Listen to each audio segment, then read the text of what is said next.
ప్రభును రక్షకుడైన యేసుక్రీస్తు నామంలో ఈ అనుదిన మన్నా కార్యక్రమాన్ని వీక్షిస్తున్న ప్రియ దేవుని బిడ్డలందరికీ నా యొక్క వందనాలు, స్తోత్రాలు.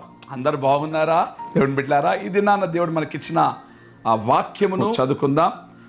ద్వితీయోపదేశ కాండము 28వ అధ్యాయము 1వ వచనాన్ని చదివి నేను వివరిస్తాను.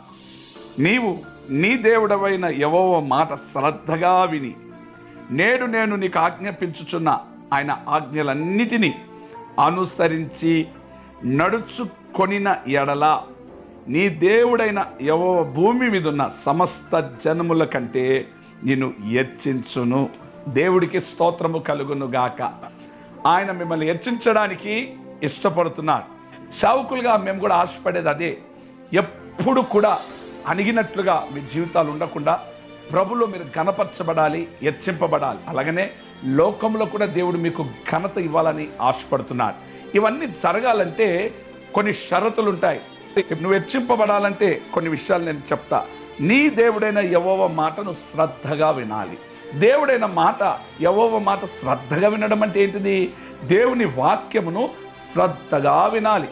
ఆదివారం వచ్చినప్పుడు కావచ్చు, లేకపోతే ఇటువంటి మన్నా కార్యక్రమాలు కావచ్చు, దేవుని వాక్యం నువ్వు చదువుతున్నప్పుడు కావచ్చు, శ్రద్ధగా మాటలు చదవాలి, వినాలి.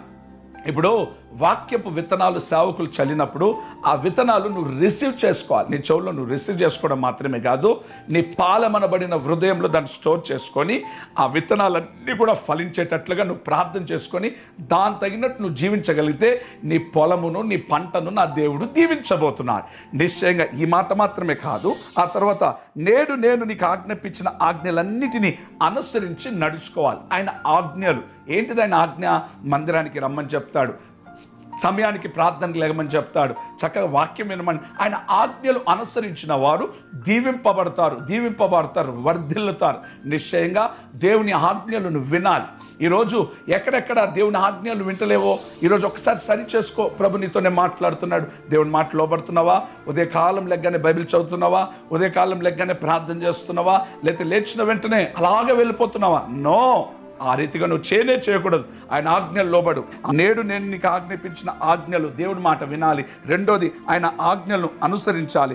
మూడవది, ఆయన నిన్ను హెచ్చించబోతున్నాడు. ఈ మాట నువ్వు నమ్మినట్లయితే ఘనతను దేవుడు నీకు అనుగ్రహించబోతున్నాడు. ఇవన్నీ నువ్వు చేయాలంటే దేవుడైన మాట వినాలి, దేవుడైన యెహోవా మాట వినాలి, అనుసరించాలి. చక్కగా కళ్ళు మూసుకొని ప్రార్థన చేస్తాను. ప్రభువా, ఈ వాగ్దానం నీ బిడ్డల జీవితంలో నెరవేర్చే సహాయం చేయమని యేసు నామములో అడుగుచున్నాం తండ్రి, ఆమేన్.